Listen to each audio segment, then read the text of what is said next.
ఒక చిన్న ప్రశ్నకు సమాధానం చెప్పి నేను ముగిస్తాను సింపుల్గా. దేవుడు మనకు ఇచ్చినది ఏదైనా తిరిగి తీసుకుంటాడా? ప్రశ్న. దేవుడు మనకు అనుగ్రహించినది ఏదైనా మళ్ళా తిరిగి తీసుకుంటాడా? ఇది ప్రశ్న. తీసుకుంటాడా? తీసుకుంటాడా?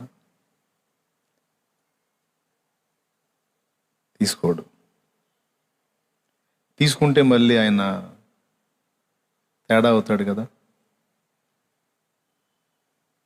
తీసుకోడు. చెప్పు. ప్రాణం ఏడ తీసుకుంటాడు? ఉంటుందిగా, జస్ట్ ప్లేస్ మారిద్ది అంతే.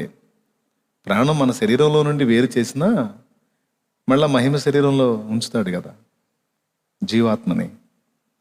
అది కూడా తీసుకోడు. మన కుటుంబీకులు, మన సంబంధుల్ని మన మధ్యలో ఉంచి తీసుకున్నా మళ్ళా మనకు చూపిస్తాడు, వాళ్ళందరినీ మళ్ళీ మనకు అనుగ్రహిస్తాడు. జస్ట్ స్థల మార్పిడి అంతే. చెప్పండి. ఇంకా దేవుడు మనకిచ్చినది తిరిగి తీసుకుంటాడా అంటే, దేవుడు మనకిచ్చినది తీసుకోడు. ఆయన మనసు అది కాదు. ఒకసారి ఇచ్చాడు అంటే తీసుకోడు ఆయన. మరి దేవుడు తీసుకున్నప్పుడు కొంతమంది కొన్ని నష్టపోయారు, కొన్ని కోల్పోయారు. మరి ఎట్లా పోయినట్టు? ఆయన ఇచ్చింది ఆయన తీసుకోపోతే మరి ఎట్లా పోయినట్టు? ఇది ప్రశ్న. సమాధానం సింపుల్ అండి. దేవుడు ఇచ్చింది దేవుడు తీసుకోడు, కానీ మనిషే పోగొట్టుకుంటాడు. నేను నీకు ఒక వస్తువు ఇచ్చా, దాచిపెట్టుకో బాబు, భద్రం చేసుకో అని. దాన్ని నువ్వు భద్రం చేసుకోవచ్చు, పోగొట్టుకోవచ్చు. కానీ నేను ఉత్తరవాదిని కాదు దానికి. అవునా? రైట్. అట్లాగా దేవుడు మనకి ఈ జీవితంలో కొన్ని అవకాశాలు ఇస్తాడు, కొన్ని ఆశీర్వాదాలు ఇస్తాడు, కొన్ని విషయాల్లో కృప ఇస్తాడు. దాన్ని కొంతమంది స్వీకరించి భద్రం చేసుకుంటారు, కొంతమంది స్వీకరించి మళ్ళా పోగొట్టుకుంటారు. కొంతమంది అయితే ఆయన ఇచ్చినటువంటి వాటిని అసలు తిరస్కరించే వాళ్ళు సైతం ఉన్నారు. పాయింట్ నెంబర్ 1, మొట్టమొదటిది ఆత్మరక్షణ. సర్వమానవాళికి దేవుని పిలుపది. సర్వమానవాళికి. మార్కు 16:16, మీరు సర్వలోకమునకు వెళ్ళి సర్వ సృష్టికి సువార్త చెప్పండి. నమ్మి బాప్తిస్మం పొందువాడు రక్షింపబడును, నమ్మని వానికి శిక్ష విధింపబడును అని దేవుడు చెప్పాడు. ఈ అవకాశాన్ని, దేవుడు అనుగ్రహించేటువంటి ఆ ఉచితమైన రక్షణని కొంతమంది స్వతంత్రించుకున్నారు, కొంతమంది తిరస్కరించారు. తప్పు దేవుడిదా వాళ్ళదా? రక్షణ ఇచ్చేశాడు అందరికీ. కొంతమంది స్వీకరించారు, కొంతమంది స్వీకరించి మళ్ళా వదిలేశారు, కొంతమంది అయితే అసలు స్వీకరించలేదు. స్వీకరించి కాపాడుకున్నాడు ధన్యుడు, స్వీకరించని వాడు, స్వీకరించి మళ్ళా పోగొట్టుకున్నవాడు, ఇద్దరు దరిద్రుల లెక్కలోనే ఉంటారు. ఎందుకు ఈ మాట ఇంత స్పష్టంగా చెబుతున్నానంటే, ఇది నిజం, పచ్చి నిజం. ఇక్కడ కూర్చున్న మీలో అనేకులు దేవుడు అనుగ్రహించే ఆ రక్షణను పొందుకున్నారు. పొందుకోవటమే కాకుండా అందులో కొనసాగుతున్నారు. ప్రభువును వదిలిపెట్ల. ఎన్నో సమస్యలు వచ్చినాయి, ఎన్నో ఇబ్బందులు వచ్చినాయి, ఎన్నో పరిశోధనలు వచ్చినాయి, ఎన్నో కష్ట నష్టాలు వచ్చినాయి. ఎన్నొచ్చినా ఆయన పాదాలే పట్టుకొని పెనుగులాడి ఆయనతోనే ప్రయాణం చేశారు, చేస్తున్నారు, చేయబోతున్నారు. ఆయన్ని వదలటానికైతే మనస్సు లేదు. ఏమంటారు? అంతేనా?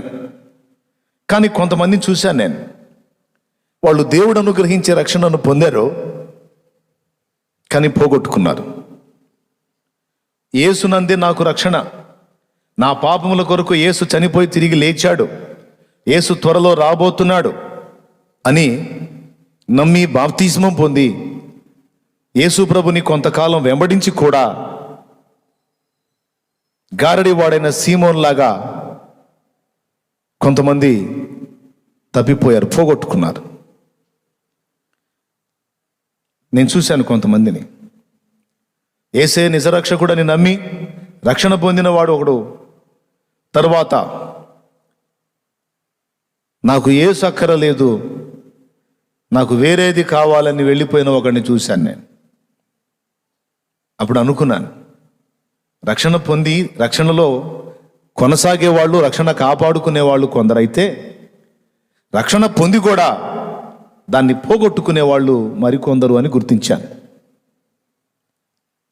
యేసు ప్రభునందు విశ్వాసం ఉంచి బాప్తిస్మం పొంది ఆయన మార్గంలో మనం ఆయన వదిలిపెట్టకుండా ప్రయాణం చేసినంత వరకు మనకు భద్రత. మనం నరకానికి ఎప్పుడు వెళ్ళే ప్రమాదం ఉందో తెలుసా? ఏసైతే నా మార్గం అని నువ్వు ఆయనలోకి వచ్చావో, ఆయన వదిలిపెట్టి నాకు ఏ సక్కర లేదని ఆయన్ని విసర్జించి వేరే మార్గానికి నువ్వు వెళ్ళినట్లయితే ఖచ్చితంగా నీ రక్షణను నువ్వు కోల్పోయినట్టే, పోగొట్టుకున్నట్టే. దేవుడు తిరిగి తీసేసుకున్నట్టు కాదు, నువ్వు పోగొట్టుకున్నట్టు. ఇక్కడ కూర్చున్న వాళ్ళు కావచ్చు, లైవ్లో ఉన్నోళ్ళు కావచ్చు, మీరు కూడా కొంతమందిని చూసి ఉంటారు. ఒకప్పుడు యేసుప్రభుని నమ్ముకొని బాప్తిసం పొంది దేవుని బిడ్డలుగా ఎదిగి తర్వాత మళ్ళా వ్యర్థమైన ఆరాధనలో కలిసిపోయిన కొందరిని మీరు చూడలేదా? వీళ్ళు ఎవరంటే రక్షణను పొంది కూడా దేవుడిచ్చిన రక్షణను పోగొట్టుకున్నోళ్ళు. ఒకళ్ళేమో భద్రంగా కాపాడుకొని స్థిరపరచుకున్నోళ్ళు, ఒకళ్ళేమో పోగొట్టుకున్నోళ్ళు, ఒకళ్ళైతే అస్సలు పొందనోళ్ళు. దేవుడైతే ఇచ్చాడు, స్వీకరించండి రా అని అందరిని ఆహ్వానించాడు. కానీ కొందరు అసలు తృణీకరించారు, ఒప్పుకోలా. కాబట్టి వాళ్ళు నష్టపోతారు. దేవునికి ఏం కాదు, వాళ్ళ ఆత్మలు నరకాగ్నికి వెళ్తాయి. అసలు పొందని వాళ్ళని పక్కన పెడదాం. ఇక వాళ్ళ గురించి మనం మాట్లాడుకునేది ఏముంది? దేవుడు ఇచ్చిన అవకాశాన్ని వినియోగించుకోకుండా చెడిపోయిన జీవితాన్ని మార్చుకో. నా రక్తము నీ కొరకే చిందించాను, నేను ఆ సిలువ నీ పాపముల కొరకే మోసాను. ఇప్పుడు నువ్వు చేయాల్సింది ఏమి లేదు, కేవలం నా యందు విశ్వాసం ఉంచి మారు మనసు పొంది ప్రాచీన జీవితాన్ని, నా పాత పాపిష్టి బ్రతుకుని విసర్జించి నూతన జన్మ పొందినట్లు బాప్తిస్మం పొంది నన్ను వెంబడించు. కేవలం నువ్వు ఇదే చేయాలి, ఇంకేం అవసరం లేదు అని దేవుడు ఉచితంగా ఇంత మంచి భాగ్యాన్ని ఇస్తే చేతులా దాన్ని తృణీకరించిన వారు ఎంత నష్టపోతారండి. సరే, వాళ్ళని పక్కన పెడదాం, వాళ్ళ గురించి ఇక సంభాషణే అనవసరం. ఎందుకంటే దేవుడిచ్చిన సువర్ణ అవకాశాన్ని వాళ్ళు వినియోగించుకోవాలా. ఈరోజు అర్థం కాదు వాళ్ళకి. ఇప్పుడు జవసత్వాలు బాగున్నాయి, శరీర పుష్టి బాగుంది, తిన్నది బాగా అరుగుతుంది, వంట పడుతుంది, కన్ను కాలు బాగున్నాయి, అంతా బాగుంది. ఇప్పుడు అర్థం కాదు. చూస్తానే ఈ శరీరంలో మార్పు వచ్చేసి వృద్ధాప్యం ద్వారా మృత స్థితిలోకి వెళ్ళిపోవటమో, కొంతమంది ముసలితనం దాకా కూడా కాదు.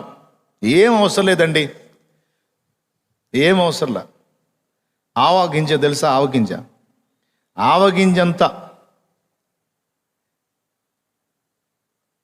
గడ్డ మెదడులో ఉంటే చాలు.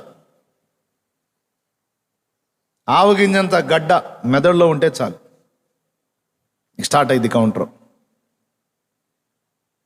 ఏ ఒళ్ళంతా పెద్దగా గడ్డలు ఎంతంతలా ఏదేదో అయిపోవాల్సిన అవసరంలా, జస్ట్ అంతది స్టార్ట్ అయ్యి అంత అయితే చాలు. ఓ బఠానీ గింజ అంత అయితే ఇంకా చాప్టర్ని క్లోజ్. ఈ బతికున్నా సచ్చినట్టే. ఎందుకు? కాళ్ళు చేతులు పనిచేయో, ఏ భాగానికైతే అడ్డు తగిలిందో ఆ భాగం అంతా చచ్చుబడిపోతుంది. ఇక జీవశ్చవమే, ఆ జీవితం దుర్భరం. కాలు చెయ్యి కన్ను అన్ని సక్రమంగా ఉన్నంతసేపు అందరూ నిన్ను ప్రేమిస్తారు, ఎందుకంటే నువ్వు వాళ్ళకి పనికొస్తావు కాబట్టి. ఆ ప్రేమ నీ ఉపయోగార్థమైన ప్రేమ. నీకు ఒరిజినల్ పిక్చర్ ఎప్పుడు కనపడిద్దో తెలుసా? బలహీనత వచ్చినప్పుడు కనపడిద్ది అసలు పిక్చర్. ఎందుకంటే అప్పుడు నిన్ను వాళ్ళు ఆదరించాల్సి వచ్చింది, నిన్ను వాళ్ళు పోషించాల్సి వచ్చింది, నీకు అన్ని సపరిచర్యలు వాళ్ళు చేయాల్సి వచ్చింది కనుక వాళ్ళ ఒరిజినాలిటీ అప్పుడు బయటపడింది. ఇప్పుడు నువ్వు వాళ్ళకి పనికొస్తావు, వాళ్ళు నీకు కూడా ఉపయోగపడతారు. నువ్వు పనికి రాకుండా పడిపోయినప్పుడు వాళ్ళ నిజస్వరూపం బయటపడుతుంది. చచ్చిపోదామంటే చావు రాదు, బతుకుదామంటే బతకలేరు. జీవశ్చవం. అట్లనే చిన్నగా కొంతకాలానికి వెళ్ళిపోతారు. భూమి మీద కొంత చూస్తారు, వెళ్ళిపోయిన తర్వాత దేవుడు తీర్పులో నిలబెడతాడు. నీకు ఇంత మంచి అవకాశం ఇచ్చాను, ఇన్నిసార్లు నిన్ను హెచ్చరించాను, నా బిడ్డల ద్వారా నీతో స్పష్టంగా మాట్లాడాను, ఎంతో విపులంగా నీకు విషయాలు అందించాను, నువ్వెందుకని నాకు లోబడలేదు? నీకేమన్నా డబ్బు ఖర్చు చెప్పానా? ఒంటికి చాకిరీ చెప్పానా? ఒంటికి చాకిరీ లేదు, పైసా ఖర్చు లేదు. నా నామంలో స్నానం చేసి రక్షణ పొందమని చెప్పానే. నా నామములో విశ్వాసం ఉంచి కడగబడి బాప్తీసం పొంది శుద్ధుడవి శుద్ధురాలివి కమ్మన్నానే. ఏం చెప్పాను నీకు చాకిరీ? ఎందుకని ఆ చిన్న మాట నువ్వు వినలేదు అని తీర్పు తీరుస్తాడు. ఇక్కడ ఉన్న వాళ్ళల్లో ఎవరైనా అట్లాంటి పరిస్థితుల్లో ఉంటే, ఈ లైవ్లో ఉన్న వాళ్ళల్లో కూడా ఎవరైనా ఆ పరిస్థితుల్లో ఉంటే దయచేసి మారు మనసు పొంది త్వరగా రక్షణ బాప్తీసం పొంది దేవుని బిడ్డలు కండి, పాపాలు కడిగేసుకోండి.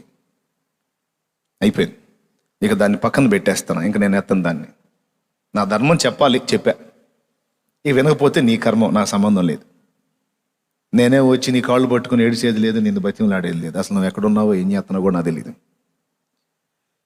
దేవుడు ప్రేరణ ఇచ్చాడు, నేను మాట్లాడా అంతే. ఇప్పుడు విషయానికి వద్దాం. భక్తులకు దేవుడు రక్షణతో పాటు కొన్ని కృపలను ఇస్తాడు, కొన్ని విషయాల్లో కృపను ఇస్తాడు. దేవుడిచ్చింది దేవుడు తీసుకోడు, కానీ మనిషి పోగొట్టుకుంటాడు. హెబ్రీ పత్రికలో నేను ఇప్పుడు రక్షణ పొంది పోగొట్టుకుంటారని చెప్పాను చూడు. వీళ్ళు ఏశావులు అంటోళ్ళు అనమాట. ఏశావులు అంటోళ్ళు. హెబ్రీ పత్రిక 12వ అధ్యాయము 16వ వచనం 17వ వచనం ఒకసారి చదవండి. ఒక పూట కూటి కొరకు తన జ్యేష్ఠత్వపు హక్కును అమ్మివేసిన ఏశావు వంటి భ్రష్టుడైనను వ్యభిచారి అయినను ఉండునేమో అనియు జాగ్రత్తగా చూచుకునుడి. ఏశావు ఆ తరువాత ఆశీర్వాదము పొందగోరి కన్నీళ్లు విడుచుచు దానికోసము శ్రద్ధతో వెదికినను మారు మనస్సు పొందని అవకాశము దొరకక విసర్జింపబడిందని మీరు ఎరుగుతురు. చిన్న మాట ప్రార్థన. ప్రేమ కలిగిన మా మహాపరిశుద్ధ తండ్రి, నీకు వందనాలు. ఈ సమయమందు నీ దాసుడు నీ బిడ్డలకు నీ ఉపదేశం చేయ బూనుకొని ఉండగా నీ దాసుని మరుగు చేయి, నీ బిడ్డలతో నీవే మాట్లాడు. ఉపదేశాన్ని అడ్డగింపు చూసే దురాత్మ అంధకార శక్తుల ప్రభావం నజరేయుడైన యేసు నామములో బంధిస్తున్నాం.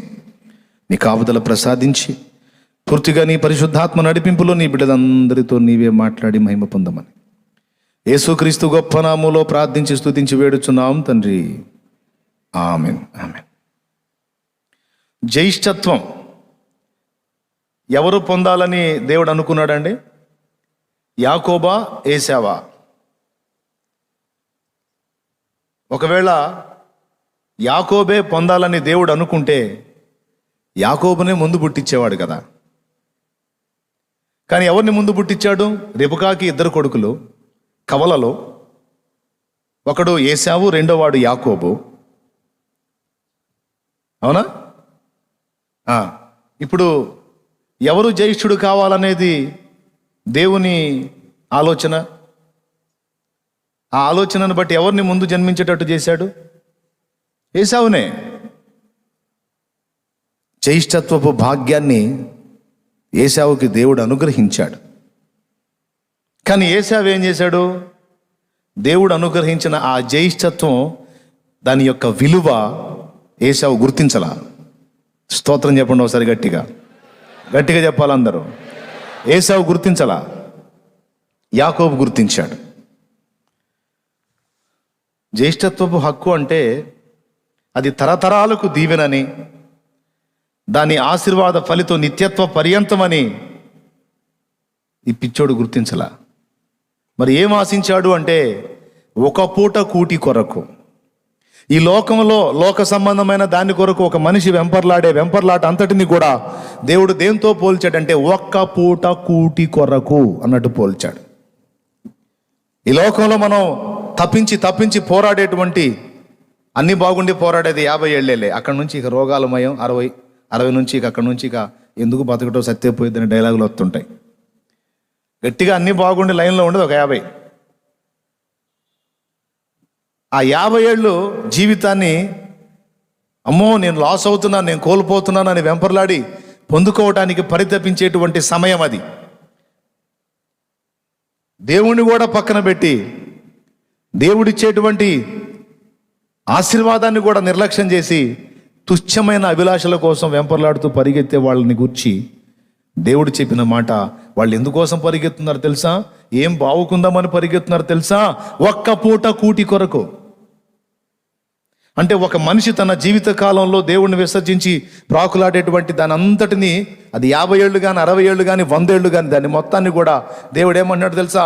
ఒరే బాబు, ఈ లోకంలో నువ్వు అనుభవించేది అంతా కూడా ఒక పూట దాంతో సమానం, నిత్యత్వపు విలువతో పోల్చుకుంటే. ఒక పూట కూడా రాదురా లెక్కలోకి బాబు. నా ఆజ్ఞను విస్మరించి నువ్వు పరిగెత్తుతున్నావే, దాని ద్వారా నువ్వు పొందుకొని నువ్వు ఆనందం పొందేది మొత్తం కూడా నిత్యత్వపు సమయంతో పోల్చుకుంటే ఒక్క పూట రాదు. యాకోబు ఏశావుల సంభాషణ మీకు తెలుసు. అడవికి వేటకు వెళ్ళొచ్చాడు, ఆకలి అవుతుంది. వేటకు వెళితే ఏం దొరకల అన్నకి. ఇంటి దగ్గరకు వచ్చేటప్పటికి తమ్ముడు కలగూర వంటకం చేస్తున్నాడు. పెద్దోడేమో వేటకి, చిన్నోడేమో తల్లికి సపోర్టుగా వంటగదిలో మరి కూరలు నేర్చుకున్నాడు. చక్కగా కలగూర వంటకం ఒకటి చేసుకుంటున్నాడు. చిక్కుడుగాయల కూర అన్నది కాదా? ఇప్పుడు కూడా చిక్కుడుగాయలు కనపడితే భయం వేసిద్ది నాకు. అంటే ఏం తింటానులే, నేను తిననని కాదు, దీనికి కక్కుర్తిపడి కదా ఏశావు జ్యేష్ఠత్వాన్ని పోగొట్టుకుంది. ఏమేమి కలిపాడో ఏమేం చేశాడో మొత్తానికి ఆ కూర ఎర్రగా ఉంది, ఆకర్షణీయంగా ఉంది, బాగుంది. ఎన్ని రోజులు తింటాడు, ఎన్ని సంవత్సరాలు తింటాడు. కానీ జ్యేష్ఠత్వం యొక్క విలువ నిత్యత్వ పర్యంతం గుర్తుపట్టలా. అది ఎంత విలువైందో గుర్తుపట్టలా. కొంతమంది రక్షణను, దాని విలువను గుర్తుపట్టనట్లు, ఏముందిలే అనుకున్నట్టు ఏశావు అనుకున్నాడు. తమ్ముడా, ఆకలి అవుతుందిరా, అదేందో వండుతున్నావుగా, ఆ ఎర్రనిది నాకు ఇవ్వరా, కడుపు నింపుకుంటాను అన్నాడు. యాకోబు ఏం చేశాడు తెలుసా? కష్టపడి వండుకుంటున్నా, నేను ఊరకిస్తానా? ఏం చేయమంటావు చెప్పురా, చేస్తాను. నీ జ్యేష్ఠత్వపు హక్కు ఉంది కదా, అది నాకు అమ్మితే నీకు ఈ కూర ఇస్తా. నేను నీకు ఈ కూర ఇస్తాను, నీ జ్యేష్ఠత్వపు హక్కును నాకు అమ్మేయమన్నాడు. అతను ఆలోచించొద్దు. ఎరా, జ్యేష్ఠత్వం అంటే ఏమనుకుంటున్నావురా? పొరపాటును కూడా ఆకలితో చస్తానే, అంతేగాని నాకు దేవుడిచ్చినటువంటి ఈ కృపను పోగొట్టుకోను, ఈ హక్కును పోగొట్టుకోను అనవలసి ఉంది. కానీ అనలా. ఈ హక్కులు ఎవడికి కావాలి, అంతా ఎవడికి కావాలి, ఆ జ్యేష్ఠత్వం ఏదో నువ్వే తీసుకోరా, నాకు ఆ కూర ఇవ్వరా అన్నాడు. తిన్నాడు, కడుపు నిండింది. సాయంత్రానికి మళ్ళీ ఆకలి కాదా? ఒక్క పూటే కదా కడుపు నిండింది, మరో పూటకి మళ్ళా చూసుకోవాలి కదా. కానీ ఒక్క పూట కూటి కొరకు తన జ్యేష్ఠత్వపు హక్కును, ఎంత విలువైనదో అది కోల్పోయాడు. ఇప్పుడు చెప్పండి, అబ్రహాం కుమారుడు ఇస్సాకు కుమారుడు, పెద్దగా చెప్పాలి, మళ్ళీ చెప్పండి. అబ్రహాం కుమారుడు ఇసాకు కుమారుడు యాకోబా ఏశావా ఫస్ట్? మరేంది యాకోబా అన్నారు? అది చూడు, అలవాట్లో కూడా చూడు, మీరు ఏం మాట్లాడారు? ఏశావు పేరే లేదు. ఎందుకు లేదో తెలుసా? పోగొట్టుకున్నాడు. మరి దాన్ని ఎవరు సంపాదించుకున్నారు? ఎవడు దాని కొరకు ఆశ కలిగి ఉన్నాడో, ఆసక్తి కలిగి ఉన్నాడో. ఒకడేమో కూర వండుకున్నా దేవుడిచ్చేటువంటి ఆ జ్యేష్ఠత్వపు ఆశీర్వాదాన్ని కోరి తను నోటికాడిది వదిలేశాడు. ఇది దేవుడు చూసేది. హలో, అర్థమైందా? తను సిద్ధపరచుకున్నదే, తన నోటికాడిది ఎంతో ఇష్టంగా చేసుకున్నాడు.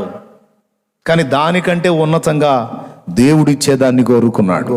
అది యాకోబు ఇష్టడు కావడానికి దేవునికి నచ్చిందని కారణం. దేవునికి మహిమ. యాకోబు మోసాలు చేసినా, మోసగాడైనా వెంటాడి వెతికి పట్టుకొని తొడగోడు జాయింట్ తప్పించి మరి యాకోబును లైన్లో తెచ్చుకొని యాకోబును దీవించిన కారణం ఏంటో తెలుసా? దేవుడు ఇదే, తనకున్న దాన్ని కోల్పోయి దేవుడిచ్చే దాన్ని పొందగోరాడు తమ్ముడా. అందుకు యాకోబు అంటే దేవునికి ఇష్టం. ఒకడేమో ఆ పూట కూటి కొరకు కక్కుర్తిపడి తనకు దేవుడిచ్చిన దాన్ని వదిలేస్తే, ఇంకొకటేమో తనకు కడుపు నింపే దాన్ని అవతల వాడికి ఇచ్చేసి తనకున్న దాన్ని కోల్పోయి దేవుడిచ్చే దాన్ని పొందుకున్నాడు. కాబట్టి ఏశావు పోగొట్టుకున్నాడా, దేవుడు తీసేశాడా? పెద్దగా చెప్పండి. దేవునికి స్తోత్రం కలుగును గాక. మనుషునికి రక్షణ ఇచ్చిన దేవుడు దాన్ని తీసేయడు, మనిషే పోగొట్టుకుంటాడు. ఇక్కడ మనిషే ఉత్తరవాది అవుతాడు, మనిషే అపరాధి అవుతాడు, కానీ దేవుడు కాడు కాడు కాడు. ఒకడు సర్వలోకమును సంపాదించుకుని తన ప్రాణమును పోగొట్టుకుని వానికి ఏమి ప్రయోజనం అన్నాడు. ఇక్కడ లోకాన్ని త్యాగం చేసి ఆత్మ సంబంధమైన దాన్ని సంపాదించుకున్నాడు యాకోబు. ఆత్మ సంబంధమైన దాన్ని త్యాగం చేసి శరీర సంబంధమైన దాన్ని సంపాదించుకోవటానికి తిప్పలబడ్డాడు ఏశావు. అందుకే ఏమన్నాడు తెలుసా? ఏశావుని భ్రష్టుడు అన్నాడు, వ్యభిచారి అన్నాడు. ఎందుకంటే అక్కడి నుంచి మనం గమనిస్తే దేవుడిచ్చే జ్యేష్ఠత్వాన్ని పక్కన పెట్టడం అంటే అసలు దేవుణ్ణే పక్కన పెట్టడం అని అర్థం. బాగా గమనించాలి. దేవుడిచ్చిన రక్షణను వదిలేయటం అంటే అర్థం ఏంటంటే రక్షణాధారమైన యేసుని వదిలేయటం. లేకపోతే ఏశావు ఎక్కడ వ్యభిచారం చేశాడు? ఒక్కసారి నాకు చదివి చెప్పండి, ఏశావు ఎక్కడ వ్యభిచారం చేశాడు? ఎప్పుడన్నా చూసారా మీరు? ఎప్పుడన్నా చదివారా? ఏశావు ఫలానా స్త్రీతో వ్యభిచరించాడు, ఫలానా స్త్రీతో వ్యభిచరించాడు అని ఎక్కడన్నా ఉందా ఆది కాండంలో? మరి హెబ్రీ పత్రిక 12లో ఏంటి వ్యభిచారి అంటాడు? ఎందుకన్నాడు? అంటే ఏశావు చేసిన వ్యభిచారం ఏంటి?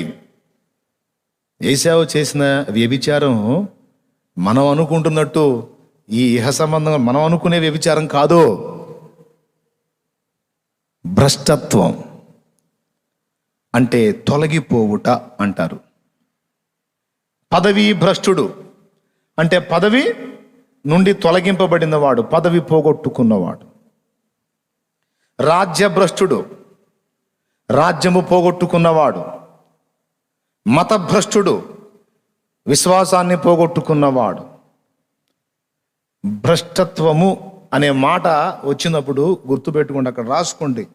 భ్రష్టత్వము అంటే తప్పిపోవుట, పోగొట్టుకొనుట అని రాసుకోండి, ఎప్పుడైనా మీకు ఉపయోగపడుతుంది. భ్రష్టుడు అంటే తొలగిపోయినవాడు, తప్పిపోయినవాడు, పోగొట్టుకున్నవాడు. ఏశావు ఏ వ్యభిచారం చేశాడు? స్త్రీలను పెళ్లి చేసుకున్నాడు, కాకపోతే అన్య స్త్రీలను చేసుకున్నాడు. వివాహమే చేసుకున్నాడు కానీ ఎవరితో అక్రమ సంబంధాలు పెట్టలేదు, వ్యభిచరించలేదు కదా. కానీ దేవుడు ఏమన్నాడు? వ్యభిచారి అన్నాడు. ఎందుకన్నాడో తెలుసా? యాకోబేమో అబ్రహాము దేవుడు, ఇస్సాకు దేవుడు, తన పితరుల దేవుడైన ప్రభువుని చివరి వరకు హత్తుకొని ఉన్నాడు. ఎక్కడ కూడా యాకోబు మరొక మార్గాన్ని అనుసరించినట్టు మనకి కనపడదు. నీకు కనపడిందా ఎక్కడన్నా? ఆఖరికి లాబాను గృహదేవతని, లాబాను కూతురైన రాహేలు దొంగిలించి ఒంటె సంచిలో ఆ గృహదేవతల్ని పెట్టి, ఎవరు వాళ్ళ నాన్న గృహదేవతల్ని పెట్టుకొని యాకోబుతో ప్రయాణమై వస్తా ఉన్నప్పుడు లాబాను వెంటబడి యాకోబును తరిమి యాకోబును కలుసుకొని, నువ్వు వెళితే వెళ్ళావు. బాయ్ స్తోత్రం చెప్పండియా, గట్టిగా చెప్పండి అందరూ. ఇంకొకసారి చెప్తారా? నువ్వు వెళితే వెళ్ళావు, కానీ నా గృహదేవతలను ఎందుకు దొంగిలించావు అని యాకోబుతో లాబాన్ అన్నప్పుడు యాకోబు ఏమంటాడు తెలుసా? అవి ఎవని యొద్ద నీకు కనబడుందో వాడు చావవలెను నిశ్చయముగా. శపిస్తాడు. నాకెందుకురా బాబు నీ గృహదేవతలు, సైన్యములకు అధిపతియగు యెహోవా నా దేవుడు నాకు తోడై ఉంటే నాకెందుకు నీ? ఈ ఊపిరి ఉన్నంత వరకు ఆయనతోనే జీవితం. ఏం చేసుకుంటాను? నీ తెచ్చి నేను. ఏబ్బాయ్, హలో, ఏం సంగతే?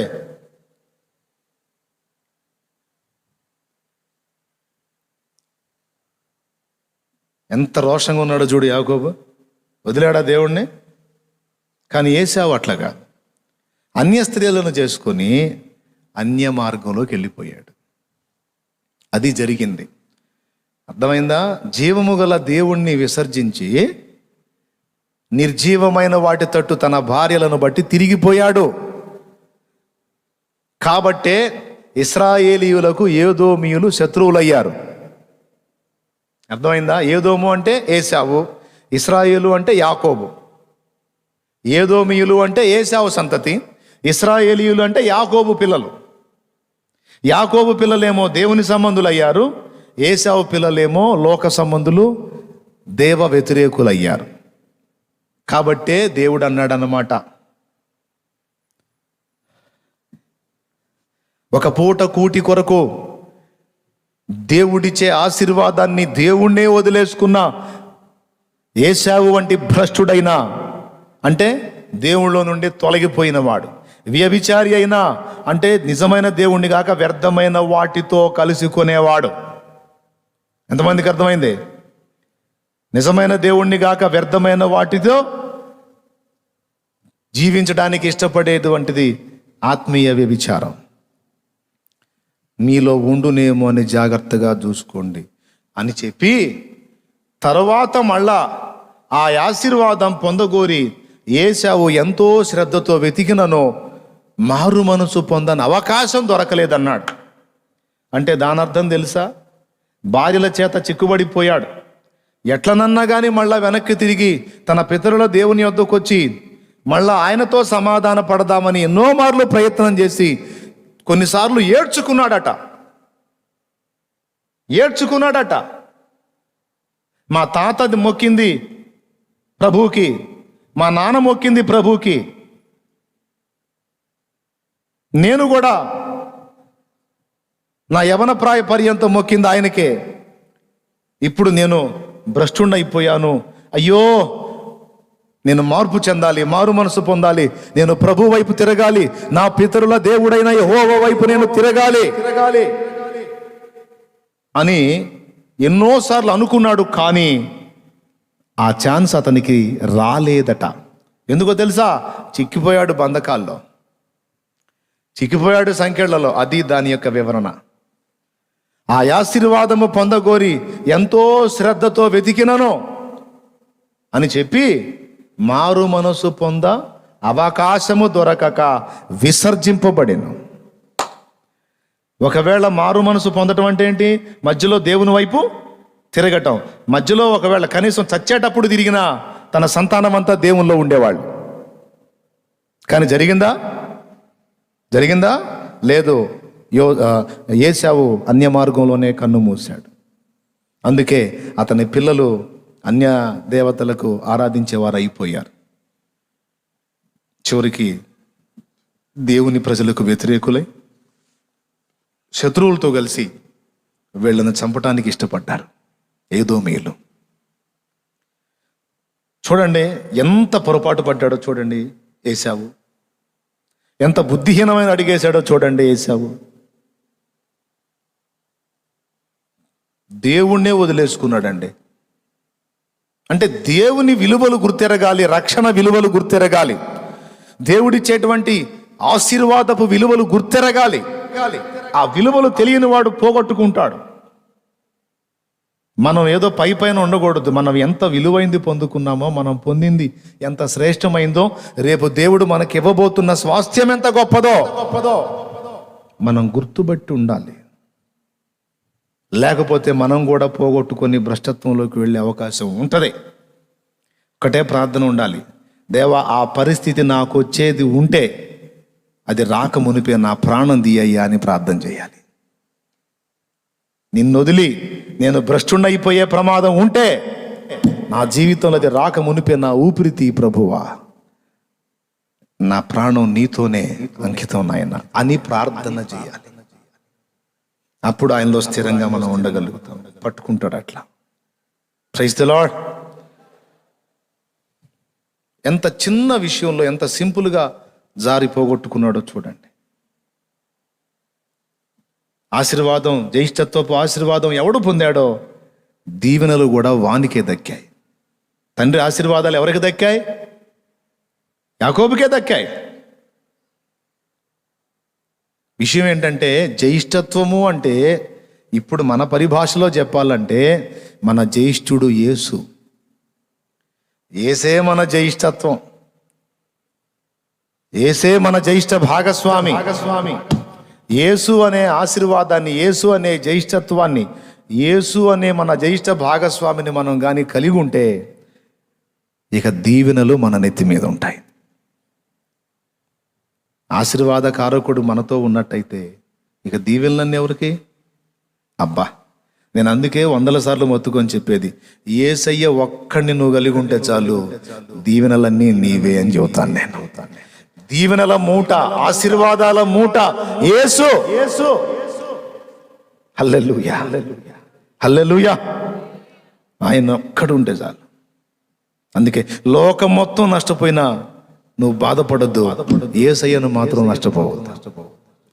ఒకవేళ నువ్వు ఒకప్పుడు కలిగి ఉన్నవన్నీ ఇప్పుడు కోల్పోయి ఉండొచ్చు, కానీ యేసును కోల్పోవాకు. యేసును ఒక్కడిని కలిగి ఉంటే నువ్వు కోల్పోయిన దానికి రెట్టింపుగా తిరిగి నీకు ఆయన దయచేయగలడు, ఇస్తాడు. కాబట్టి ఈ ప్రాముఖ్యమైన విషయాన్ని మనం గుర్తుపట్టాలి. దేవుడు తీసేశాడా లేకపోతే ఏశావు పోగొట్టుకున్నాడా? పెద్దగా చెప్పాలి. దేవునికి స్తోత్రం. సరే కానీ ఒకసారి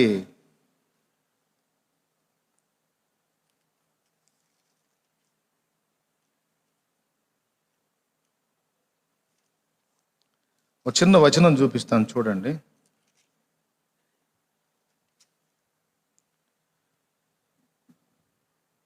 కొలస్సీయులకు రాసిన పత్రిక 1వ అధ్యాయము, తొందరగా చూడండి. 1వ అధ్యాయము 9 నుంచి 12 వచనాలు కలిపే ఉంటుంది. అందులో 1, 2, 3, 4, 5, 6, 7, 8, 9, 10 లైన్స్ ఆపి 11వ లైన్ చూడండి. తేజోవాసులైన పరిశుద్ధుల స్వాస్థ్యములో పాలివారం ఒకటకు మనలను పాత్రులుగా చేసిన తండ్రికి మీరు కృతజ్ఞతాస్తుతులు చెల్లింపవలననియు దేవుని బతిమాలుచున్నాం. దేవునికి మహిమ కలుగును గాక. తేజోవాసులైన పరిశుద్ధుల స్వాస్థ్యములో పాలివారం మగుటకు మనలను పాత్రులుగా చేసిన తండ్రికి. స్వాస్థ్యం ఎవరిది? స్వాస్థ్యం ఎవరిది? తేజోవాసులైన పరిశుద్ధుల స్వాస్థ్యము. ఇప్పుడు నీకు ఒక ఆస్తి ఇచ్చాను, ఈ అబ్బాయికి, లేతే ఆ అబ్బాయికి ఒక ఆస్తి ఇచ్చాను, ఒక ఎకరం పొలం ఇచ్చాను అనుకుందాం. ఇచ్చినప్పుడు అది అతందా కాదా? అతందా కాదా?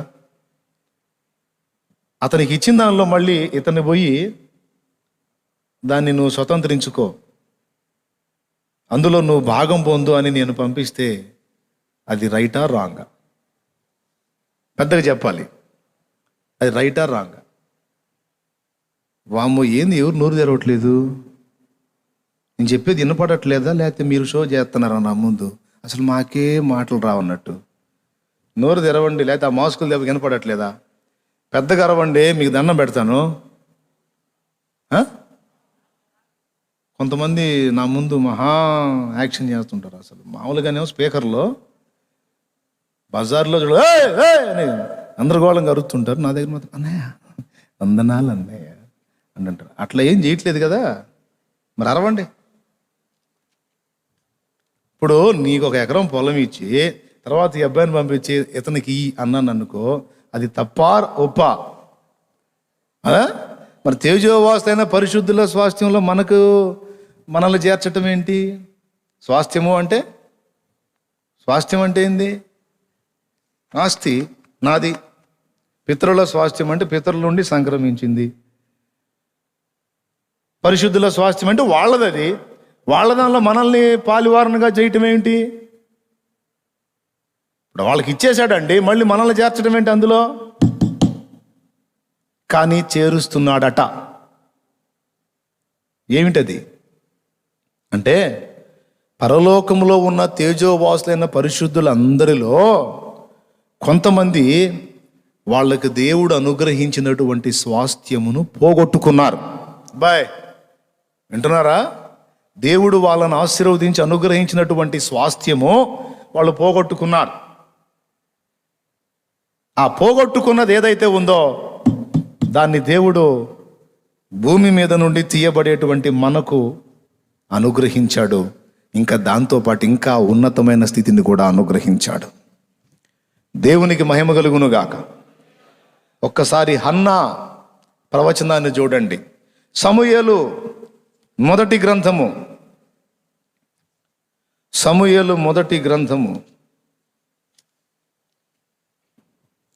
హన్నా తనకు దేవుడు బిడ్డను అనుగ్రహించిన తరువాత ప్రవచించింది. 2వ అధ్యాయము, సమూయేలు మొదటి గ్రంథము 2వ అధ్యాయము 8వ వచనం తొందరగా చదువు. దరిద్రులను అధికారులతో కూర్చుండబెట్టుటకును, మహిమగల సింహాసమును స్వతంత్రింపజేయుటకును వారిని మట్టిలో నుండి ఎత్తువాడు ఆయనే. లేమిగల వారిని పెంట కుప్ప మీద నుండి లేవనెత్తువాడు ఆయనే. దరిద్రులను అధికారులతో కూర్చుండబెట్టుటకును అన్నాడు. బాగుంది. మహిమగల సింహాసనమును స్వతంత్రింపజేయుటకును వారిని ఎక్కడి నుంచి లేపుతున్నాడు? మంటిలో నుండి లేవనెత్తువాడు ఆయనే అన్నాడు. ఒక్కసారి ఆలోచించండి. మహిమగల సింహాసనం అంటే ఈ లోకంలో ఉన్న సింహాసనాలు ఏవైనా ఆ మాటకు సరిపోతాయా? ఈ లోకములో ఉన్న సింహాసనాలు మహిమగల సింహాసనాలు అవుతాయా? చెప్పాలి. మరి మహిమగల సింహాసనం ఎక్కడుంటుంది? ఈ లోకంలో ఉందా? అక్కడుందా? అక్కడుంది. దాని మీద ఎవరిని కూర్చోబెడతానన్నాడు? అహంకారులను త్రోసివేసి దీనులను దాని మీద కూర్చుండబెట్టుటకై మంటి నుండి వారిని లేవనెత్తువాడు ఆయనే అన్నాడు. రేపు మహిమగల ఆ సింహాసనం ఎవరెక్కబోతున్నారో తెలుసా? తేజోవాసులైన పరిశుద్ధులు కోల్పోయిన ఆ సింహాసనం భూమి మీద నుండి తీయబడేటువంటి పరిశుద్ధులు ఎక్కబోతున్నారు. హల్లెలూయా. మహిమగల సింహాసనాన్ని దేవుడిచ్చినటువంటి ఆధిక్యతను కోల్పోయారు. వాళ్ళు విధేయులై ఉండి వారందరూ క్రమమైన రీతిలో ఉన్నట్టయితే ఏమో వాళ్ళని కూర్చోబెట్టేవాడేమో. అవకాశం పోగొట్టుకున్నారు. యూదా పత్రిక ఒక్కసారి చూడండి. యూదా పత్రిక 6వ వచనం చదవండి. మరియు తమ ప్రధానత్వమును నిలుపుకొనక తమ నివాస స్థలమును విడిచిన దేవదూతలను అదుగదుగదుగో తమ ప్రధానత్వమును నిలుపుకొనక, ప్రధానత్వము దేవుడు వారికి అనుగ్రహించినటువంటి ఆధిక్యత కాపాడుకోకుండా దాన్ని పోగొట్టుకున్న దేవదూతల్ని తీర్పుకు సిద్ధపరిచి వాళ్ళు కోల్పోయినటువంటి ఆ ఆధిక్యతను, ఆ స్వాస్థ్యాన్ని దేవుడు మనకివ్వడానికి సంకల్పించాడు. నా ప్రియ దేవుని బిడ్డలారా, దేవుడిచ్చింది ఎప్పుడు తీసుకోడు, వ్యక్తులే పోగొట్టుకుంటారు. పోగొట్టుకుంటే దానికి ఆయన బాధ్యుడు కాడు. అది కూడా హెచ్చరిక చేస్తాడు, పోతుందిరా జాగ్రత్త, పోగొట్టుకోవద్దు జాగ్రత్త అని హెచ్చరిక చేస్తాడు. అయినా వీడు మూర్ఖించి పోగొట్టుకుంటే దానికి దేవుడు ఎంత మాత్రం కూడా ఉత్తరవాది కాదు. ఏశావును తీసుకుంటే దేవుడు అనుగ్రహించినటువంటి జ్యేష్ఠత్వం ఆశీర్వాదం. జ్యేష్ఠత్వము అంటే దేవుడే అనుకో. ఇక నువ్వు దేవుణ్ణే వాడు తృణీకరించాడు. ఇక్కడ అపవాది వాని సంబంధమైన దూతల దగ్గర తీసుకుంటే దేవుడు అనుగ్రహించిన ఆ తేజో స్వాస్థ్యమును పోగొట్టుకొని ఆకాశ మండలమందు దురాత్మలుగా కూర్చున్నారు. యెషయా గ్రంథము 14వ అధ్యాయము 12వ వచనం, తేజో నక్షత్రమా వేకువ చుక్క, నీవెట్లు ఆకాశము నుండి క్రింద పడితివి, ఎట్లు పడద్రోయబడితివి అన్నాడు. చూసారా? అది వాడితో పాటు ఇంకా అనేకుల్ని దెబ్బతీశాడు. మొత్తం భ్రష్టులైపోయారు, దేవ వ్యతిరేకులైపోయారు. వాళ్ళు లాస్ అయినటువంటి స్వాస్థ్యము. అంతేకాదు రేపు ఇంకా మనకి ఇంకా నిత్యత్వంలో అనేక రకాలైనటువంటి కృపలను దేవుడు సిద్ధపరిచి ఉంచాడు. ఏమన్నా అర్థమవుతుందా? అంతే సంగతులా? ఎంతమందికి అర్థమవుతుందో ఒకరు చెప్పండి, నేను కొంచెం ఆనందంగా చెబుతా. మీకు అర్థం కాకపోతే మళ్ళీ నాకు డౌట్, ఎందుకు మీ మెదడులో తింటో నేను అనవసరంగా అర్థం కానీ చెప్పి. స్తోత్రం చెప్పండి ఒకసారి గట్టిగా, హల్లెలూయా చెప్పండి గట్టిగా.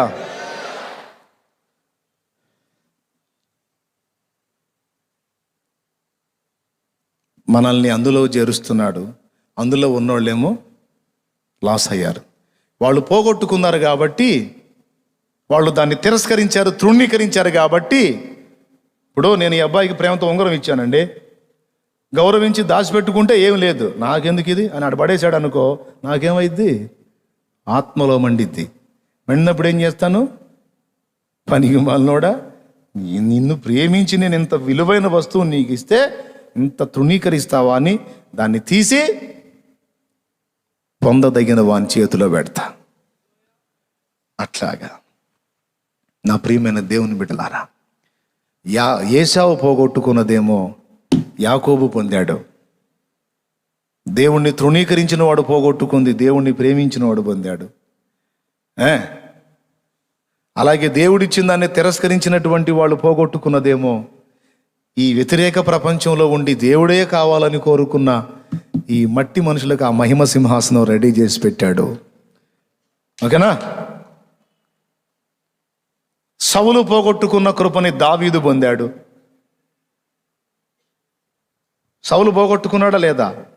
ఎప్పటికీ కూడా దేవుడు అనుకున్నాడట, ఇశ్రాయేలు సింహాసనం మీద ఎల్లప్పుడూ కూడా వేరే వంశము వేరే ఫ్యామిలీయే రాకుండా సౌలు బిడ్డ, వాని బిడ్డ, వాని బిడ్డ, వాని బిడ్డ, వాని బిడ్డ, తరతరాలు కూడా సౌలు కుటుంబం నుంచే రాజులు వచ్చేటట్టు నేను దీవించాలని కృప చూపాడట. అసలు దేవుని ప్లాన్, దేవుని ఆలోచన, దేవుని కృప సౌలు మీదకి అలా వచ్చింది. ఏం చేశాడు? ఆ బుద్ధిహీనమైన పని చేశాడు సౌలు. ఆ కృప పోగొట్టుకున్నాడు. మరి ఎవరు పొందారు దాన్ని? ఎస్, ఇప్పుడు దావీదు సింహాసనం స్థిరపరచబడింది. తెలుసా మీకు? రేపు భూమండలం మొత్తాన్ని కూడా 1000 ఏళ్ళు పాలించబోతున్న వాడు ఎవరో తెలుసా? ఎవరు? యేసయ్య. యేసయ్య ఎవరి కుమారుడు అని పిలువబడ్డాడు చెప్పు? అద్దుగో,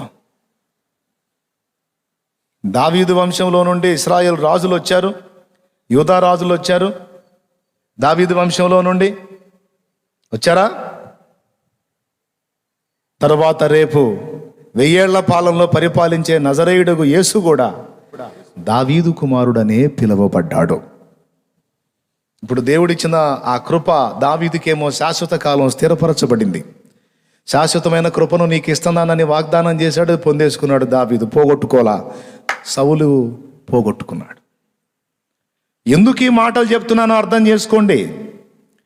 దేవుడు నిన్ను ప్రేమించి నీకు రక్షణలోనికి నడిపించి ఆయన నీకు తన వరమును, అభిషేకమును, శక్తిని, జ్ఞానమును ఇచ్చి ఆయన పని చేయడానికి యోగ్యమైన పాత్రగా నీకు ఆయన పని ఇచ్చి ఉండొచ్చు, పరిచర్య ఇచ్చి ఉండొచ్చు, లేకపోతే బాధ్యతలు ఇచ్చి ఉండొచ్చు, ఆయన గురించి సేవ చేయడానికి అవకాశాలు ఇచ్చి ఉండొచ్చు.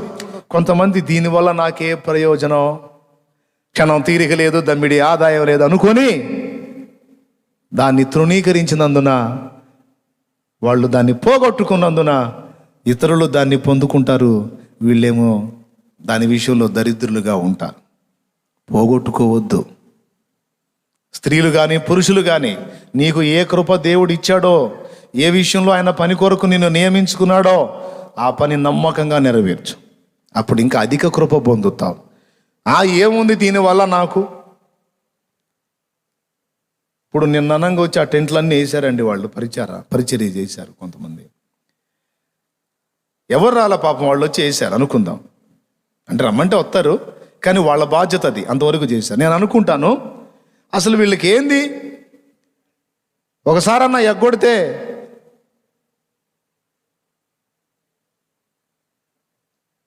ఏం పోయింది, ఎగ్గొట్టరైంది అనుకుంటాను నేను. అంటే వాళ్ళకి విషయం అర్థమైంది, దేవుడు ఆ విషయంలో మన కృప అనుగ్రహించాడు, దాన్ని పోగొట్టుకోకూడదు. నీకు ఏ విషయాల్లో దేవుడు అవకాశం ఇచ్చాడో దాన్ని తక్కువైన దానిగా అంచనా వేయొద్దు. ఇప్పుడు నీకు పైసా కనపడకపోవచ్చు, క్షణం తీరిక లేదన్నట్టు ఉండొచ్చు, కానీ దాని విలువ, దాని వల్ల నువ్వు భవిష్యత్తులో పొందబోతున్నది నిత్యత్వ పర్యంతం నీకు ఆశీర్వాదం ఉండబోతుంది. ఏమీ లేనట్టే చూపిస్తాడు, అనవసరంగా నేను కష్టపడుతున్నానేమో అనిపించేటట్టే చూపిస్తాడు. అయినా సరే దేవుడు అప్పచెప్పిన దానిలో నమ్మకంగా నిలిచి ఉంటివా, గొప్ప స్వాస్థ్యమును, గొప్ప దీవెనను స్వాతంత్రించుకుంటావు, దావీదు వలె. సౌలేమో తృణీకరించి పోగొట్టుకున్నాడు కృపని. వాస్తవంగా బెన్యామీను గోత్రం వేలాల్సి ఉండే, కానీ అది సౌలు పోగొట్టుకున్నందున యూదా గోత్రానికి వచ్చింది ఆ స్థానం. కాబట్టి వరుసగా చెప్పుకుంటా పోతే ఇవి చాలా స్పష్టంగా మనకు అర్థమవుతున్నాయి. ఒకడు పోగొట్టుకున్నది ఒకడు పొందాడు. దేవుణ్ణి తృణీకరించి పోగొట్టుకుంటే దేవుణ్ణి ప్రేమించినోడు దాన్ని పొందుకుంటూ వచ్చాడు. చివరిగా చెప్తే ఇస్కరియోతు యూదా. తెలుసా మీకు, దేవుని సేవ ఒక జాబ్ తెలుసా, ఒక ఉద్యోగం. చూడు అపోస్తల కార్యం 1వ అధ్యాయం. తొందరగా తిప్పేసేయండి, ఇక టైం లేదు, అయిపోయింది సమయం. లైవ్లో ఉన్నవాళ్ళు సైతం గమనించండి. అపోస్తలుల కార్యములు 1వ అధ్యాయము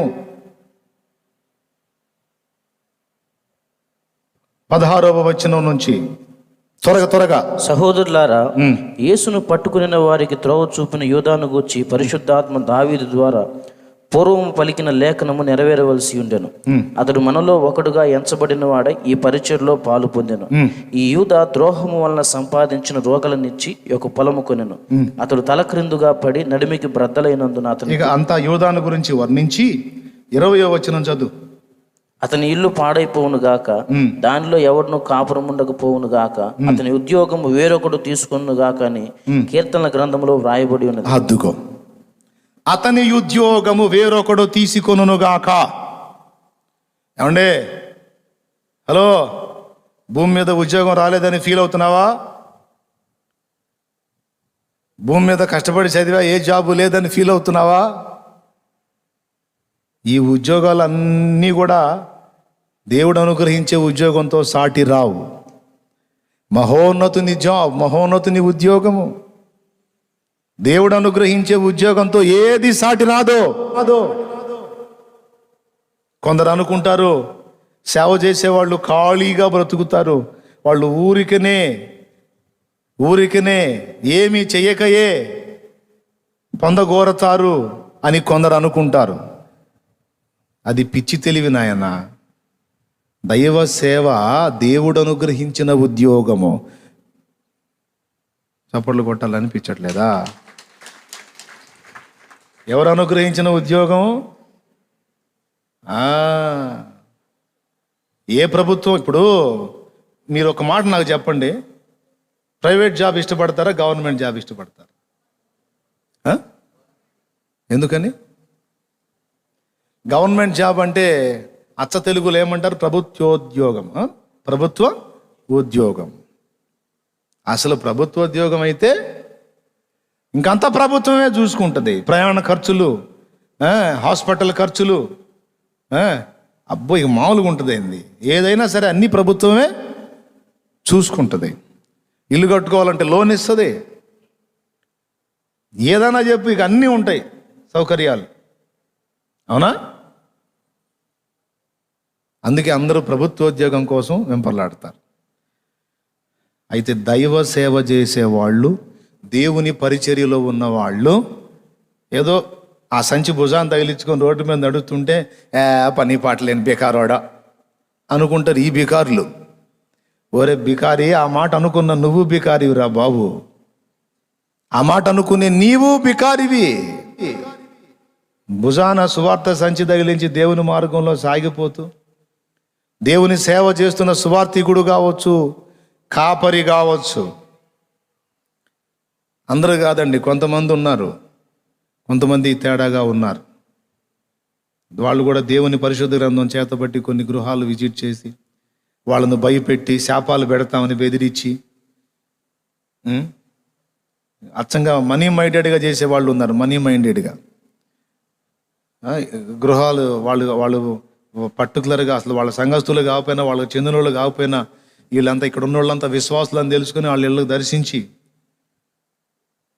దేవుడు వెళ్ళమంటే వచ్చాను, అది నేను ఎక్కడికి పోయినా నన్ను ఒట్టి చేతులతో పంపించరు. మరి అది ఒకసారి ఇట్టనే ఒకళ్ళు నన్ను ఒట్టి చేతులతో పంపించారు, వెంటనే వాళ్ళ ఇంటి ఇట్ట జరిగింది అని ఇట్లాంటి మాటలు చెప్పి శాపాలు భయాలు పెట్టి పైసలు వసూలు చేసే బ్యాచ్ ఒకటి ఉంది. వీళ్ళు కాదు ఇట్లాంటి వాళ్ళు ఉన్నారు. పొరపాటును కూడా అట్లాంటి వాళ్ళని మీరు లక్ష్య పెట్టడానికి వీల్లేదు. వాళ్ళు ఏదన్నా శాపాలు పెట్టినా వాటిని మీరు సీరియస్గా తీసుకోవడానికి వీల్లేదు. వాళ్ళు బెదిరించినా మీరు లక్ష్య పెట్టడానికి వీల్లేదు. ఎందుకంటే దేవుని సంబంధుల లెక్క వేరుగా ఉంటుంది. మనీ మైండెడ్ అనేది ఉండదు అక్కడ. నువ్వు ఇచ్చేదాన్ని కూడా లక్ష్య పెట్టరు. దాని మీద అసలు ఆలోచనే ఉండదు. ఒక ఆత్మను రక్షించాలన్న కోరిక ఉంటుంది. అంతేకాదు వాళ్ళు అన్యజనుల్ని టార్గెట్ చేస్తారు ఎక్కువ శాతం. దేవునికి స్తోత్రం కలుగును గాక. కానీ ఒరిజినల్గా దేవుని ఉద్యోగం పొందినటువంటి వాళ్ళు కొంతమంది ఈ భూ సంబంధమైన ప్రభుత్వంలో ఉద్యోగం పొంది భూ ప్రభుత్వ ఉద్యోగులు ఉంటే, దైవ సేవ చేసేవాడు దేవుని ప్రభుత్వ ఉద్యోగి. అర్థమైందా? ఏ ప్రభుత్వం కింద పనిచేస్తున్నాడు? ఆ ప్రభుత్వం కింద పని చేసేవాడికి ఆయనే సపోర్ట్ చేస్తాడు. ఆయన ప్రభుత్వం కింద పనిచేసేవాడికి జీతభత్యాలు, తనకు వస్త్రాలు, సమస్తము, తన బిడ్డలకు పోషణ, ప్రతిదీ కూడా ఈ భూ సంబంధమైన గవర్నమెంటే ఇన్ని రకాలుగా జాగ్రత్తలు తీసుకున్నప్పుడు పరలోక గవర్నమెంట్ తక్కువ చేసిద్దా? చెయ్యదుగాక చెయ్యదు. కొన్ని పరీక్షలు పాస్ అయిన మీదట కొన్ని పరీక్షలు ఎదురవుతాయి, కొన్ని కఠిన పరిస్థితులు ఎదురవుతాయి. తట్టుకొని నిలబడితే జాబ్ స్థిరపడుతుంది. జాబ్ స్థిరపడిందంటే ఇక ఆయన యుద్ధ నుండి నీకు సమృద్ధి అయిన సహాయం లభిస్తుంది. అది ఎంతటి సహాయం అంటే తనతో పాటు అనేకులు బ్రతుకున్నట్లు దేవుడు చేయగలుగుతాడు. కాబట్టి గట్టి కొడితే చప్పట్లు గట్టి కొట్టి, లేదా మెల్లకుండా కూర్చో. అనుమానం ఎందుకు? దేవునికి స్తోత్రం. ఏ జాబ్ గొప్పది? ఏ ఉద్యోగం గొప్పది? ఈ ఉద్యోగమా ఆ ఉద్యోగమా? సేవ చేసేవాడు ఖాళీగా ఉంటాడా? భూ సంబంధమైన ఉద్యోగస్తుడికి పొద్దున్న నుంచి సాయంత్రం దాకా జాబ్ చేసి అన్నీ ఆడవాళ్ళు కొట్టి వచ్చేస్తాడు మెల్లకుండా. కానీ దేవుని ఉద్యోగంలో ఉన్నోడికి రాత్రి పగలు తేడా ఉండదు. దేవుడు ఎప్పుడు పిలిస్తే అప్పుడు వెళ్ళాలి, ఎప్పుడు తినరా అంటే అప్పుడు తినాలి, ఎప్పుడు మానుకోరా అంటే అప్పుడు మానుకోవాలి, ఎప్పుడు నిద్రపోరా అంటే అప్పుడు నిద్రపోవాలి, ఎప్పుడు నిద్ర మానుకోరా అంటే అప్పుడు నిద్ర మానుకొని కూర్చోవాలి. ఎక్కడికి వెళ్ళు అంటే అక్కడికి వెళ్ళాలి. తన్నులు తినరా ఇక్కడ అంటే తన్నులు తినాలి. ఏది చెబితే అది చేయాలి. మహోన్నతుని ఉద్యోగం తక్కువైనది కాదు. అందుకే దానికి దీవెన కూడా శ్రేష్టమైందే. యూదా ఇస్కరియోతు దేవుడు తనకిచ్చినటువంటి ఉద్యోగమును, అపోస్తలత్వమును పోగొట్టుకున్నాడట. చదువు అక్కడ 25వ అధ్యాయం. తన చోటికి పోవుటకు యూదా తప్పిపోయి పోగొట్టుకునిన ఈ పరిచర్య అపోస్తలత్వమును పోగొట్టుకొనిన అన్నకాడ రౌండ్ చేయాలి. దేవుడు తీసేశాడా, యూదా పోగొట్టుకున్నాడా? దేవుడు తీసేశాడా, యూదా పోగొట్టుకున్నాడా? యూదానే పోగొట్టుకున్నాడు. దేవుడు తీసేలా బుద్ధిహీనమైన తప్పు చేశాడు, అయినా దేవుడు కనికరించేవాడు, క్షమించేవాడు, కృపనిచ్చేవాడు. కానీ పోయి దేవుని పాదాలు పట్టుకోకుండా తనకు తానే తీర్పు తీర్చుకొని తన్ను తానే అయోగ్యుడిగా, అపాత్రుడిగా కనపరుచుకున్నందున తను పోగొట్టుకున్నాడు. ఏం పోగొట్టుకున్నాడు? అపోస్తలత్వమును, దేవుడు అనుగ్రహించిన జాబుని. ఫలితంగా ఏం పొందాడు? శాపాన్ని తెచ్చుకున్నాడు. మరి అది ఎవరు పొందారు? ప్రారంభము నుండి ప్రభువుతో హత్తుకొని ఉన్న మత్తీయ పొందాడు. ఇది పేతురే చెప్తున్నాడు. చూడండి 21 నుంచి చదువు. కాబట్టి యోహాను బాప్తిస్మం ఇచ్చినది మొదలుకొని ప్రభు అయిన యేసు మన యొద్ద నుండి పరమునకు చేర్చుకునబడిన దినము వరకు, అదుగదుగో యోహాను బాప్తిస్మం టైము దగ్గర నుండి ప్రభు ఆరోహణమైనంత వరకు ఆయన మన మధ్య సంచరించుచున్న కాలమంతయు మనతో కలిసి ఉన్న వీరిలో ఒకడు, మనతో కలిసి ఉన్న వీరిలో ఒకడు అంటే యూస్తు అనబడిన బర్సబ్బా, మత్తీయ ఇద్దరు వచ్చారు. వాళ్ళలో మత్తీయ పేరిట చీటీ వచ్చింది. ఇప్పుడు ఆ అపోస్తలత్వం ఎవరిది? యూదాది. మత్తీయాకు వచ్చింది. దేవునికి స్తోత్రం కలుగును గాక. ఎవరికి వచ్చింది? మత్తీయాకు వచ్చింది. కాబట్టి ఇప్పుడు మీకు దీన్ని బట్టి ఏమర్థమవుతుంది? పరలోక పట్టణంలో 12 గుమ్మాలు అన్నాడు కదా. పరలోక పట్టణం 12 గుమ్మాలు. గుమ్మాల పైనేమో ఇశ్రాయేలు గోత్రకర్తల పేర్లు, పునాదుల మీదేమో 12 అపోస్తలుల పేర్లు రాయబడ్డాయి. యేసయ్య ఏం వాగ్దానం చేశాడు? 12 నాతో పాటు 12 సింహాసనముల మీద కూర్చుంటారు అని యేసయ్య మాట్లాడాడు. వచనం చూపించేదా? చూడండి, లూకాసు వార్త 22 తీయండి, బైబిల్ తీయండి. టైం అయిపోయింది, ఇక నేను ముగిస్తున్నా. లూకాసు వార్త 22వ అధ్యాయము 28వ వచనం నుంచి చూడండి. నా శోధనలలో నాతో కూడా నిలుచున్న వారు మీరే గనుక నా తండ్రి నాకు రాజ్యమును నియమించినట్టుగా, ఆయనతో నిలిచి ఉన్నవాడికి, చివరి వరకు నిలిచి ఉన్నవానికి, నా రాజ్యములో నా బల్ల యొద్ద అన్నపానములు పుచ్చుకొని సింహాసనముల మీద కూర్చుండి ఇశ్రాయేలు 12 గోత్రముల వారికి మీరు తీర్పు తీర్చుటకై నేనును మీకు రాజ్యమును నియమించుచున్నాను. అద్దుగా సింహాసనముల మీద కూర్చుండి తీర్పు తీర్చడానికి అన్నాడు. ఇప్పుడు ఆ సింహాసనం మీద ఎవరు ఎక్కుతారు? ఎవరు ఎక్కాలో? వాస్తవంగా ఎవరు ఒకళ్ళు ఎక్కాలేరా బాబు అంటారా? ఎవరు ఎక్కాలో? వాస్తవంగా యూదా ఇస్కరియోతు ఎక్కాలి. కానీ ఎవరు ఎక్కారు? రైట్, ఎవరు ఎక్కబోతున్నారు? మత్తీయ. దేవుడు తీసేశాడా, యూదా పోగొట్టుకున్నాడా? రైట్. దేవుడు నీకు అనుగ్రహించిన జీవితకాలం పెద్దది కాదు, చిన్నది. హలో విను, చివరిగా అయిపోయింది. దేవుడు నీకు అనుగ్రహించిన జీవితం పెద్దది కాదు, చిన్నది. ఈ చిన్న జీవితంలో కష్టపడి ఒక పక్కన కుటుంబాన్ని దొర్లిస్తూనే మరో పక్కన నిన్ను సృష్టించిన సృష్టికర్త సేవ చేయాలి నాయనా, సేవ చేయాలమ్మా, అమ్మా సేవ చేయాలి. నీకు దేవుడు ఎందులో కృపనిస్తే అందులో నువ్వు దేవుని రాజ్య నిర్మాణం కొరకు వాడబడాలి. అందరికీ ఒకటే వచ్చి ఉండకపోవచ్చు, అందరికీ దేవుడు ఒకే తలాంతి ఇచ్చి ఉండకపోయి ఉండవచ్చు. నీకెందులో సామర్థ్యం ఇచ్చాడో, ఎందులో నీకు బలం ఇచ్చాడో, ఎందులో జ్ఞానం ఇచ్చాడో, ఎక్కడ అవకాశం ఇచ్చాడో, నీకు ఇవ్వబడిన అవకాశంలో, నీకు ఇచ్చిన ఆయుష్కాలంలో, నీకు ఇవ్వబడినటువంటి పరిధిలో, కృపలో నువ్వు దేవుని ఉద్యోగం కూడా చెయ్యాలి. చెవులు గలవాడు ఆత్మస్వరం వినుగాక. దేవుని ఉద్యోగం కూడా నువ్వు చెయ్యాలి. సోదరి సోదరుడా, నశించిపోతున్న ఆత్మల రక్షణ కొరకు దేవుని భారము, దేవుని ఆత్మ భారం కలిగి నీ వంతు కష్టం నువ్వు చేయాలి. ఏ పొద్దు దేవుని వాడుకోవటమే కాదు, దేవుని కొరకు వాడబడాలి, దేవుని ఉద్యోగం చేయాలి. రాసుకో, నేను కూడా దేవుని ఉద్యోగం చేయాలని రాసుకొని కృషి చేయి. ఆశ నీ గుండెల్లో ఉంటే నిన్ను ఆయన వాడుకుంటాడు. ప్రార్థన సేవ ఉంది, పరిచర్య ఉంది, సువార్త ప్రకటన ఉంది, ఆత్మలతో వ్యక్తిగతంగా సందర్శించి ఆత్మల్ని రక్షించడం ఉంది.